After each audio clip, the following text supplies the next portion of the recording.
帶大家嚟阿偉廚房度食晚餐，有招牌菜式，我都嗌咗個招牌鹽焗雞同埋五味鴨，有啲 set 咗嘅套餐，選擇都好多，可以樣樣試啲啲。如果食套餐，有啲煲仔菜都好多種類，有啲家鄉特色小菜，我嗌咗個馬拉盞四季豆炒豬爽肉，有家鄉特色蒸菜，亦都有炒粉麵飯，好多私房燉湯揀。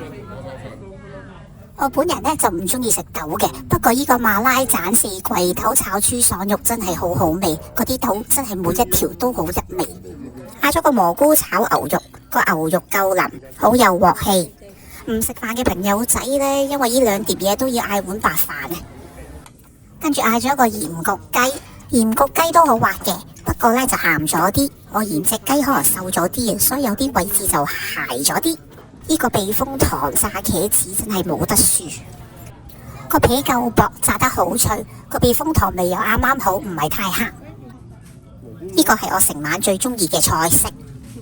我都好唔好意思啊，我有成8個人食飯，我都食咗4嚿。呢個五味鴨又係好出色，佢個汁係甜甜地、鹹鹹地，偏甜啦，但係我中意。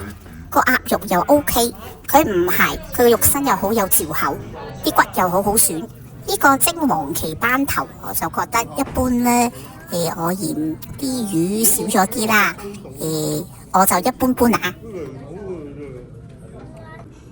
蒜蓉炒芥蘭都有蒜蓉味，不過可以重翻啲，芥蘭都爽嘅，普普通通啦。